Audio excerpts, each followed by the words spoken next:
কেউ যদি মারা যায়, যে শ্রাদ্ধ ব্যবস্থাটা এরা করে, শ্রাদ্ধটা কি করে জানে? যখন আমাদের শিডিউল কাস্ট বাড়িতে, যখন এসসি এসটি এই সমাজের বাড়িতে যখন কোনো শ্রাদ্ধ অনুষ্ঠান এরা করে, সেখানে কি মন্ত্র উচ্চারণ করে? সেখানে পুরাণ মন্ত্র উচ্চারণ করে। পুরাণ মন্ত্রের অর্থ হচ্ছে অশুভ মন্ত্র উচ্চারণ করে আমাদের সমাজে শ্রাদ্ধ প্রক্রিয়াতে এরা। যখন আবার কাস্টের কোনো বা জেনারেল কাস্টে কোনো বা ব্রাহ্মণ বা উঁচু কাস্টের বাড়িতে যখন কেউ মারা যায়, কি মন্ত্র উচ্চারণ করে? এরা বেদ মন্ত্র উচ্চারণ করে। যারা মন্ত্রতে আমাদেরকে ঘোটালা করে তারা আমাদেরকে স্বর্গে পাঠিয়ে দেবে। যারা মন্ত্রের মতো আমাদেরকে ঘোটালা করে আমাদের বাড়িতে লুট করে নিয়ে চলে যায়, এরা আমাদেরকে স্বর্গে পাঠিয়ে দেবে। এই স্বর্গ নর্গের ভয় দেখিয়ে সমাজে একটা ব্যবসা তৈরি করে রেখেছে এরা পৈতেধারীরা। এদের থেকে সাবধান থাকুন, কোনোদিন মুক্তি পাবেন না। আমাদের সমাজে কোনো বিয়ে হয়, নতুন বৌমা যখন বাড়িতে আসে 3 দিন তাদের কাছে শুদ্ধিকরণ করার জন্য পাঠিয়ে দেওয়া হতো। এই সমস্ত ব্যবস্থাকে খতম করেছেন কে? আমাদের সংবিধান, আমাদের মহাপুরুষদের, পূর্বপুরুষদের আন্দোলনের দৌলতে আজ আপনারা মান সম্মানের সাথে আমরা এখানে বেঁচে আছি। 9 মাস 10 দিন পেটে গর্ভধারণ করে যে বাচ্চাটাকে জন্ম দেবেন, সেই বাচ্চার নামটাও মাও রাখতে পারবে না। নামটা কে রাখবে? একজন ওই ঠিকিধারী আসবে আপনার বাড়িতে, পাঞ্জি দেখাবে, তাকে দান দক্ষিণা দেওয়ার পর আমরা সেই বাচ্চাটার নামটা রাখবো। এরকম একটা ব্যবস্থা আমাদের সমাজে ঢুকেছে। এটা মুক্তির ব্যবস্থা না, এটা হচ্ছে গোলামির ব্যবস্থা। বাড়িদেরকে ছুতো না, শুয়োর কুকুরকে ছুতো। শুয়োর কুকুর ওদের বাড়িতে ঢোকার অধিকার ছিল, আপনার ঢোকার অধিকার ছিল না। কিন্তু সংবিধান লাগু হওয়ার পর যখন মান সম্মানের সাথে বাঁচার অধিকারটা আমরা পেলাম, তখন এরা কি দেখলো? যে এবার আমাদের ধান্দাটা বন্ধ হয়ে যেতে চলে। আপনি শ্রাদ্ধ করেন বাড়িতে ওদেরকে দিয়ে, শ্রাদ্ধ করবে, আপনার 14 গোষ্ঠী উদ্ধার করে দেবে এরা শ্রাদ্ধ করে, কিন্তু আপনার বাড়িতে রান্না খাবে না। এদেরকে কাঁচা মালটা রেডিমেড দিয়ে দিতে হবে। দান দক্ষিণের সাথে গায়ে, গরু, ছাগল, পায়ের জুতো থেকে মাথার টুপি দিন, তবে আপনার মাকে স্বর্গে পাঠাবে এরা, আপনার পিতাকে স্বর্গে পাঠাবে এরা। এটা মুক্তির পথ নয়, এটা হচ্ছে গোলামির পথ। সর্বপ্রথমে আমাদের সমাজের যে সমস্ত সন্ত গুরু যারা রয়েছেন, ওনার চরণে আমার কোটি কোটি প্রণাম। এবং আজ আমরা উপস্থিত হয়েছি সাধনদার মা প্রয়াত মা রুই দাস, ওনার চরণ সভায় আমরা উপস্থিত হয়েছি। ওনার চরণও আমার কোটি কোটি প্রণাম এবং শ্রদ্ধা। এবং যারা আজ এই চরণ সভায় উপস্থিত হয়েছেন, আমি তাদেরকে অসংখ্য ধন্যবাদ জানাই যে আজ এই চরণ সভায় উপস্থিত হয়ে এই সভাটাকে সাফল্যমণ্ডিত করে তুলেছেন এবং এই সভায় আপনারা মূল্যবান সময় দিয়েছেন। এই জন্য আমিও আপনাদেরকে হৃদয় অন্তর থেকে অসংখ্য সাধুবাদ জানাই। আপনারা আজ এখানে এসছেন সাধনদার মায়ের শ্রদ্ধা অনুষ্ঠানে। আপনারা বিভিন্ন গ্রাম থেকে এসছেন, হতে পারে এই জেলার বাইরে থেকেও এসছেন বা রাজ্যের বাইরে থেকেও এসছেন। তো আমরা বেসিক্যালি রবিদাস জাতির লোকেরা আমরা এখানে আছি, তো আমরা সেই কালচারটা জানি যে আমরা কোন কালচারের মধ্যে বসবাস করছি। এবং আজ সাধনদা যেটা দেখাচ্ছেন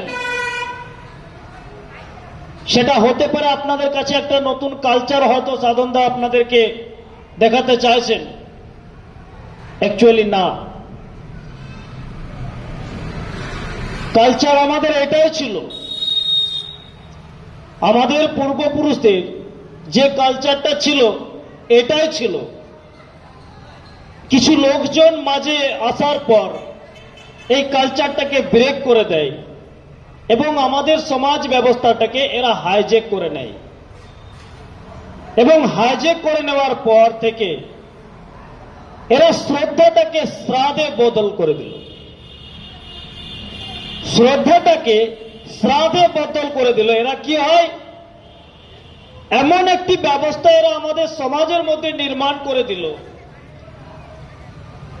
যে জন্ম থেকে মৃত্যু পর্যন্ত ওদেরকে ছাড়া আমরা এক পা চলতে পারবো না, এরকম একটা ব্যবস্থা নির্মাণ করে দিল, যেটা হচ্ছে শ্রাদ্ধ ব্যবস্থা। এবং ওই শ্রাদ্ধ ব্যবস্থাটা কোন মুক্তির ব্যবস্থা নয়, বলকি এটা আমাদের সমাজের মানুষকে শোষণ করার একটা ব্যবস্থা এরা আমাদের ওপর থোপে দিয়েছে। সেই ব্যবস্থার শিকার আমরা আজও হচ্ছি। ইয়ানি আমরা একটা সম্প্রদায়ের গোলাম এখনো পর্যন্ত হয়ে আছি। যদি ওদের ছাড়া আমরা একটা পা পর্যন্ত চলতে পারবো না, জন্ম থেকে মৃত্যু পর্যন্ত এরা স্বর্গ নরকের ভয় দেখিয়ে আমাদের সমাজকে এখনো পর্যন্ত শোষণ করছে। মানুষের জন্মটা কি জন্য হয় জানেন? মানুষের জন্মটা মরার জন্যই হয়, আর কোনো কারণে মরার জন্যই আপনার জন্মটা হয়েছে। আপনি কর্ম যেমনই করুন, ভালো কর্ম করুন বা খারাপ কর্ম করুন, মরতে আপনাকে হবেই। তবে মরার পরে যাদেরকে আমরা মনে হৃদয়ে বাঁচিয়ে রাখি তারা কিন্তু একদিন মহাপুরুষ বলে তাদেরকে আমরা মনে করি। আজ আমাদের সমাজে সন্ত রবিদাসজি নেই, কিন্তু রবিদাসজির বিচারকে আমরা আমাদের মনের হৃদয়ে বাঁচিয়ে রেখেছি। বাবা সাহেব ডক্টর আম্বেদকর সাহেব আমাদের মধ্যে নেই, কিন্তু বাবা সাহেবের বিচারটাকে আমরা মনের হৃদয়ে বাঁচিয়ে রেখেছি। আজ হয়তো সাধনদার মা বাবা সাধনদাকে ছেড়ে চলে গেছেন, কিন্তু ওনার আদর্শটা প্রতি মুহূর্ত সাধনদার মনের অন্তরে বেঁচে থাকবে, এটাকে কোনোদিনই কেউ মেরে ফেলতে পারবে না। এটা হচ্ছে শ্রদ্ধা অনুষ্ঠান, এটা শ্রদ্ধার ব্যবস্থা। কিন্তু এই মনুবাদীর বিচারের ব্যবস্থা কি? এটা হচ্ছে শ্রাদ্ধ।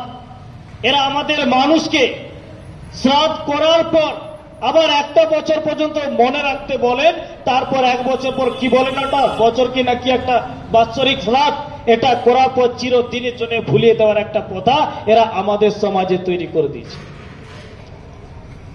যেটা কোনোদিনের জন্য ওরা চায় না যে আমাদের মহাপুরুষকে, আমাদের মাতা পিতাকে, আমাদেরকে এরা স্মরণ করুক, এরা চায় না।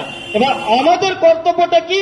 যে আমাদের মা বাবা আমাদেরকে জন্ম দিয়েছেন, সেই মা বাবাকে সম্মান করা সেই সমস্ত ছেলে মেয়েদের একটা নৈতিক কর্তব্য, একটা জিম্মেদারি, এবং জিম্মেদারির সাথে সেটাকে করা উচিত।